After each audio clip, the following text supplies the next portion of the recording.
Hello and welcome to another edition of Empathy at the Table. Today I'm really excited, and I mean really excited, to introduce our new guest. Her name is Myriam Ben Farhat, and she is an entrepreneur. She's a mother. She's a business partner. She is resilient. I think that's the word she uses for herself, resilience embodied. Myriam Ben Farhat, welcome to Empathy at the Table. Thank you, Tony. Actually, I'm really excited too, and really it's an honor for me to be here. Thank you. So let's do it. Thank you. Thank you. So let's kick off. There will be some people maybe who don't know you. So could you just start by introducing yourself and a little bit about what it is that you do? Sure. So I've been through several lives, as you know, but today what I do, let's say I'm leading the team experience in chess.com, which means I'm putting a lot of the human and the heart in our company. So all the part of learning and development, mainly through coaching and workshops for the leadership team, but not only. And the diversity, equity, and inclusion, which we call the chess is for everyone, which is really not HR related, but mainly for our users and the chess world. And yeah, leading with the heart. That's how I would define what I'm doing. Great. Well, we're definitely going to dive into this, but let's continue with it, creating the context, because you are a woman in the tech world. I think I recently heard you saying that 13% of women are actually represented within in your sector, and only 25% in leadership within the tech sector. So, what are you doing in the tech sector? So yeah, very, very, very interesting story. Actually, I used to be a lawyer for 15 years. So that's why I'm very interested about the word negotiating, because I've lived it with the different umbrellas. So from a lawyer and entrepreneur in Tunisia, I moved to Barcelona in 2007. 17 actually, and like a big journey of changes started. Actually, it was like an earthquake in my life, and on a personal level, but also on professional level. And I had to recreate it myself. I've been going through a new journey of being a student again. When I moved to Barcelona, I shared that with you, and I studied art, contemporary art. Uh, Going through divorce, single mom, 2 kids. I needed to find a job, and at 40 years old, I sit down and I wrote my first resume. So I just finished my coaching certification that I've done through COVID, and I got that job as a professional coach for a tech company. So when I had I had two offers at that time, and this one was like a tech company in the chess world. It's the worst that could be for a woman. So I took the challenge. I found it pretty exciting. And yeah, the numbers, as I shared with you, when I joined our company at that time, it was Play Magnus Group. We had around 12, 13% of female in the workforce. Today, we are more than 27%. And in the leadership, it was around 15%. And today, also around 28%. So yeah, there is like baby steps that were really exciting, and seeing that we can really act, even if it's slow, baby actions with Yeah. intentions, like make a big difference. So Yeah, yeah. yeah. And I've seen also in looking at the chess statistics that the top 100 chess players in the world, there's only 3 women. Is that a I real know. statistic? I know it's hard. Wow. Yes, and that's why I told you also, like, I took that challenge, and today I'm leading our chassis for everyone. Hmm. Mainly, like, the main topic is women, because the gap is huge, and I am very optimistic. As I shared with you, it's one of my how I can define myself: Hmm. resilient, but also with a radical optimism, because today I see already some changes happening.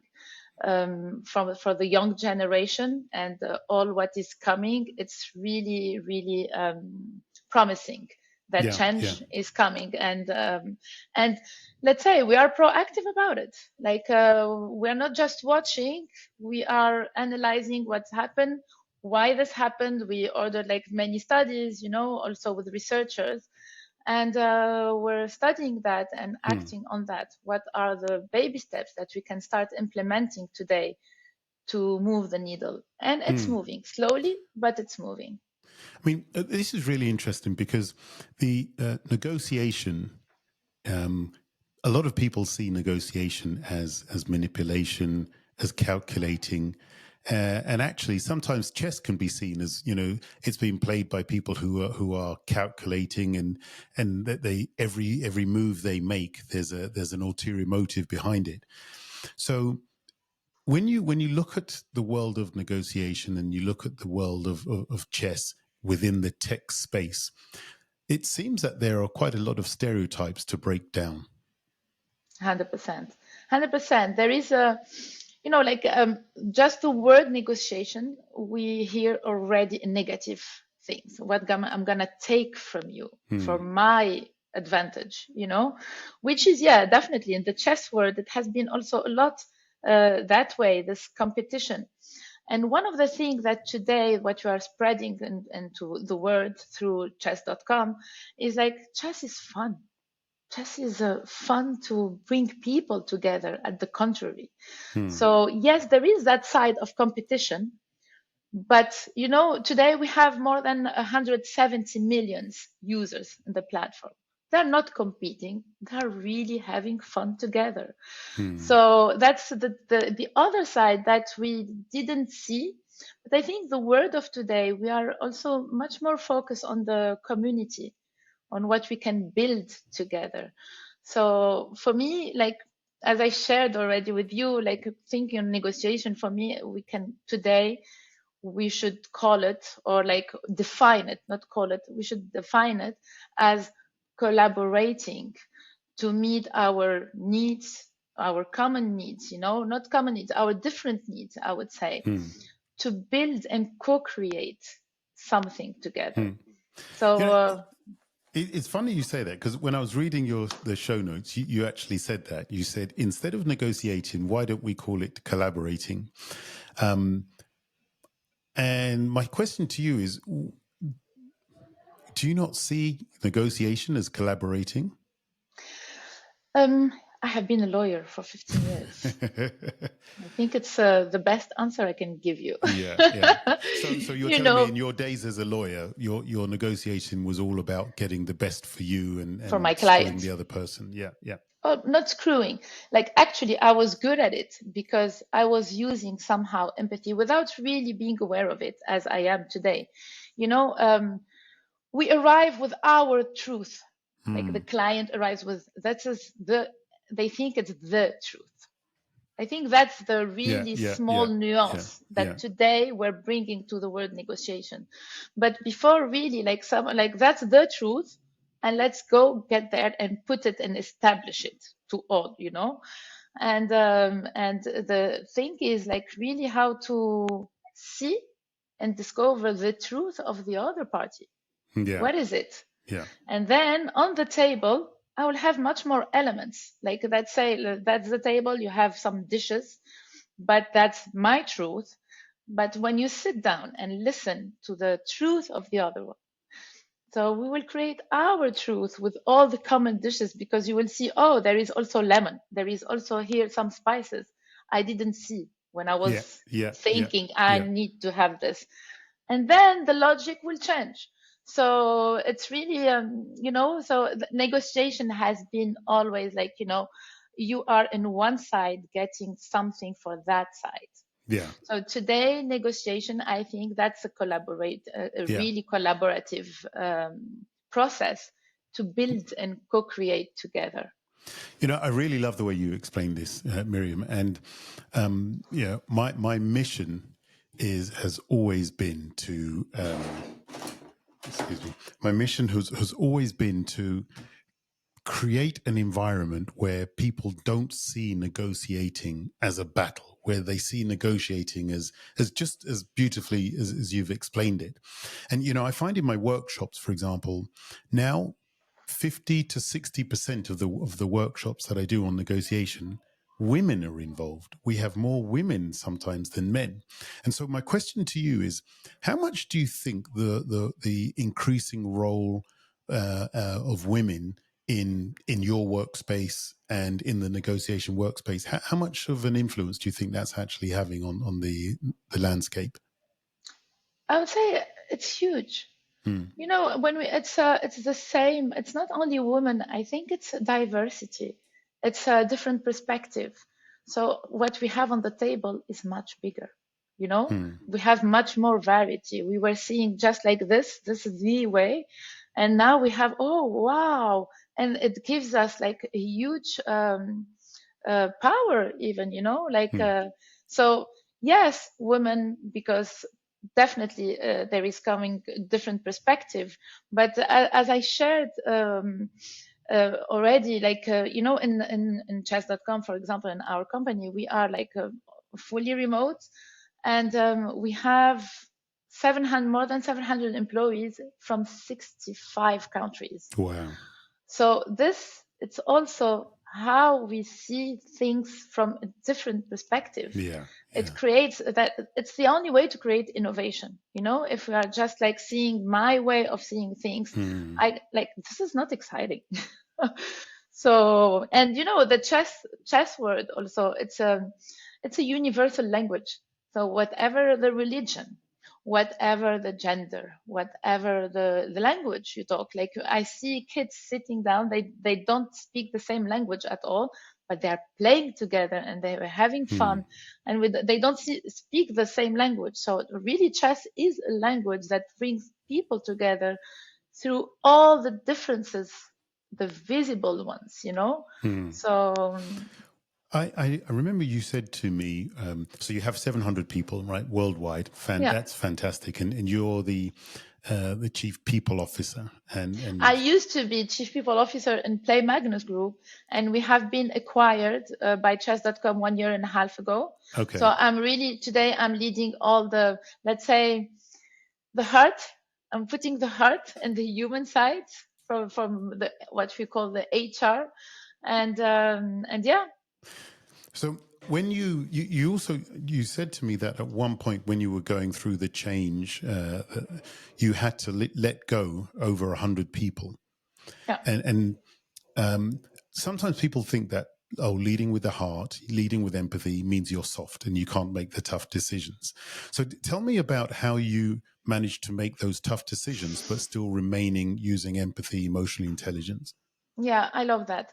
Actually, you're right. Like, because when we have been through that layoff, it was through under Play Magnus Group, and I was chief people officer of at that time. Yeah. So I was leading that process, and definitely it was hard. But you know, when we are aligned with the values, when we are leaders, we are responsible of outcomes. And I think it's very important to stay aligned on that sense with taking the hard decisions too. So, you know, at that time, I will share my how I'm constructing it, and also how I shared it with some of like our leadership teams, that they needed to have these hard conversation and go through that process too. For me, when you have like strategic decisions and you know, financial pressure, and you have to make these hard calls, it's super important to also protect the people who are really passionate about what they are doing here. And when we do this filter somehow, some people that will be let go today, they found a better places where they are. So, you know, like really, I'm quite aligned with that. When we do the choices, we are also using filters that protecting some people with that job, like to keep that job for longer, we could be soft and not taking these hard decisions, but everybody will lose their job. Like, the tech world, how is it? It's harsh, it's hard, and we are a public. When you are a public company, also you have some responsibility towards the people who believed in you and invested. So yeah, so really leading by the heart, but aligned with the values and accountability, and yeah.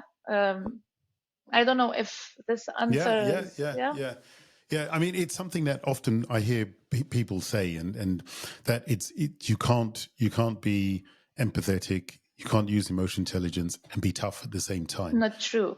Not true at all. Like, really, Tony, I had personally these conversation, and also like some of our managers, they did it directly. It was fully by the heart. Like, I made a training with them, with the people that, like, sometimes we have to go through these hard moments, and not only for layoff, sometimes on the day to day, we had to separate from people who are not aligned with the values, with the mission, with the culture, and these people will be way happier somewhere else where they will align too. It's not just a job, really for us here. It's really very mission driven. And I can tell you, like, I can speak for myself and so many, like, I work with. When we wake up in the morning, we are super excited to do what we have to do. Like, this is so great, like, to do what I have on my plate. But that's you as a person, though. You're a radical optimist anyway. I am. So I think you bring that energy into whatever it is that you do, Miriam. Yes, but it took me a while to find that. Yeah. It took me a long journey to know what I really like, what I, I believe that we all are here.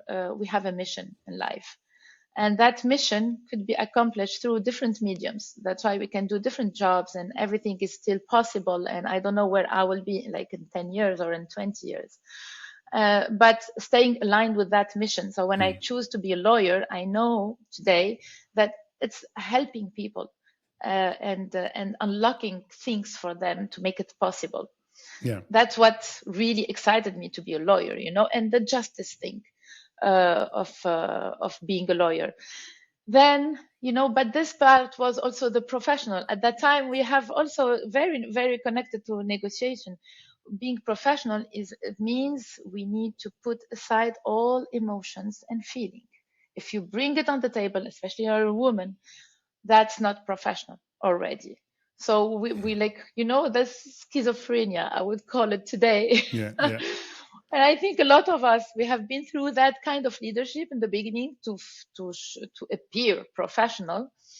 And then, when I had this change in my life and I did the art school, art, being an artist, connected me in the other way, completely to the emotions, to the feelings, to the human. And what I love today, where I am, the coaching and the training of coaching, and being an executive in a tech world, I'm aligning both things. And the only way is really to get to know who we are. So what I really invested in our company and our people is, like, with the coaching.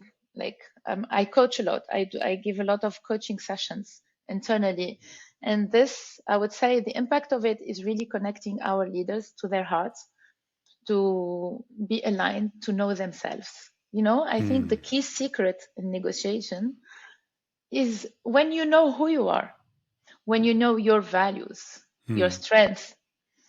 First, it boosts your self-confidence, but also will make you aware of your triggers and Totally. your feelings, your emotions, and why you feel that way. When you know all that, oh my God, that's how you unlock everything, So that's what I really like. I think that's the main impact of the coaching that is provided to our people here internally. I'm really just excited to hear you talk like this, especially because of the position that you hold. to influence so many other people. Because I think it's important, you know, when you said when you're a lawyer, and you weren't just a lawyer, you're a lawyer, you were a shipping entrepreneur, you ran a restaurant, you True. know, and you were in Tunisia, so you're in a different culture, in a different, I mean, you've really gone around the tracks, you've really done it. So for you to say that you've been through that now, you've negotiated in the hardcore kind of, you know, the cold light of the cold face way of negotiating, and all that has taught you more about yourself. You know, you mentioned about your triggers, what works for you, and the reflection that you do. Taking that level of self-confidence and self-knowledge into any negotiation just makes you feel so much more confident in terms of how you interact. And empathetic. Yeah, And empathetic. That's yeah, like where empathy arrives when you own all that. Otherwise, it's very hard to be yeah, empathetic yeah, when we are already like, there is like this mess internally and we don't know yeah, yeah, why. yeah. So really, also like that's what I'm coaching, people here, is like to sit down with these uncomfortable feelings, Yes. and it's okay, Yeah, yeah. and it's just okay. So, and being aware of that and learn to listen to others, it brings a lot of, when you know that about yourself, you are much more open to acknowledge it for others, Yeah, so yeah. that's really like, when I say leading by the heart, is really also being aware of that, but also putting it on hold. So Mm. when we talk about because negotiation, which I call collaboration here, so yes, sometimes we have like this, okay, we're collaborating on projects and how I can make people collaborate, etc. And like there is one thing: curiosity. Hold your needs, put them on pause, and just sit down, be curious about the other person. What are their needs? What are they passionate about? What's their motivation? What's their story? And when Mm. you unlock and you have all these informations, again, I go back, oh, I have much more things on my table. Mm. Now we can talk, you know. You know, here's a question for you as an HR professional. Oftentimes in companies, HR professionals are seen as the police of the leadership Oh team, God, right? I hate And that. we can't really tell you anything because you're going to go I back and hate tell that. every right. Or on the other side, they're seen as the nannies, right? The leadership team look at them and think you're the nannies. You don't know how to be tough. You don't know how to be straight. You don't know how to deliver tough news. Where do you fit in? Where do you shake out? What's your opinion on where an HR professional should really sit? You will laugh. So the first time when I was like in the middle of my struggle and I was panicking, I needed to find a job, and my friend, like, I didn't know what kind of job I should ask for. I have been an entrepreneur, a lawyer, an artist, and like I was doing, and like, okay, that's a resume. I should make some things disappear to find a job, and what should I ask for? And a friend of mine told me like, definitely an HR, and I was like, what? Me, an HR? Those are the enemies. I'm an entrepreneur. Right, right. So yeah. So first thing I did when I joined the company is like remove the word HR and called it people and culture. So it's for me psychologically with my triggers, I needed to do that move. And I think today when you call, why, same as negotiation probably, and probably also it's changing today. So HR is like human resources, and in the word resources, there is something I'm gonna get from that. It's a Hmm. resource for me. That's why I was like also very skeptical about the word, Yeah, which is yeah. people and culture. It's really much more focused on people actually, who are like, that's the most important thing in any business. So if we don't invest in people, we don't do business with companies, we do business with people. And you tell me, oh, nothing is personal. Everything is personal. Everything. I'm talking to you. You have your own story. That's why what I'm saying is interesting for you. And so on and so on. So yeah. So where I place myself, um, I think we succeeded really to not create that feeling of being a police. We are very careful about that. We are very respectful of the culture that we created, and awareness, I'd say. Like sometimes it's very easy to slip on putting a process because it's the thing that will make it easy, but we stop, we sit down. Okay, that's great. How can we bring it? What's the wording? What's the timeline? And then we never put things like we impose them. No, we test. Hey, this is a process. Like our performance, we almost don't have, we are just putting it on place, and it's an opt-in if you want, because it's a tool for growth. It's not Your a tool. performance reviews are opt-in. Opt-in. So like, and it's ongoing. And the same one could be upward. So what we evaluate, let's say, people, they also evaluate their leaders on the same things. On this, it's the same process. You know, we are putting this in place, and it took a while because we are very respectful of our people. Also, it's really not. It's what can we do to make them grow, to make That's them very good. Yeah. feel good. Yeah. You provide this as a tool for their own personal growth. So anybody signing up for it is 100% committed rather than being forced to. They want. Yeah, They yeah, just want. They are knocking the door. Hey, I want to do this. You know, I want to see where I am, wwhere I stand today. How can I grow? What will be my next moves? Yeah. We call it best moves. Best move. Of course, we're chess. So I'm coming back to the question of negotiation, Miriam, because I have a sense, maybe I'm wrong, but I feel that you attach, and you still attach, a negative connotation to negotiation, because every time I say negotiation, you say no, let's call it collaboration. And I'm wondering, I mean, is that fair to say? Or I think it is. Yeah, because I think when we met, you said something like this, and I'm really on a crusade to let people know that negotiation is not a bad word. It's the meaning that we've attached to it that is a bad word. And so, you know, to see negotiation, as you said, as a collaboration, as a creative pursuit. You know, I want people to say, hey, let's negotiate. And I want that to generate a feeling of fun, of creativity in your mind, because you know you're going to create something. And I remember you in one of your interviews or one of your presentations, you said, when I look at people like a rock, and that you just chip away at the rock, and then the real beauty of them comes out. And that's how I see negotiation. That's my vision for how I would like people to approach negotiations. I love it. I love it. It's a Michelangelo quote about removing the extra, you know, of the marble, so you create the stages. Yeah, definitely. I agree with that, Tony. I fully agree with that. What I'm saying is, like, really, it has a connotation, which has been always felt that way, and you know, we feel like today, in all cases, it's you know, all the notions are changing, notions of also you know, management and leadership, you know, the HR. These notions are changing because, you know, it's our way of doing things is changing. But yeah, I fully agree. I like, you know, actually when you said let's negotiate, I felt already like the collaboration thing. So yeah, definitely. When you look back at the Miriam who was negotiating in the shipping industry, the restaurant, you said that you would be cooking one day, cleaning the toilets another day, washing the plates.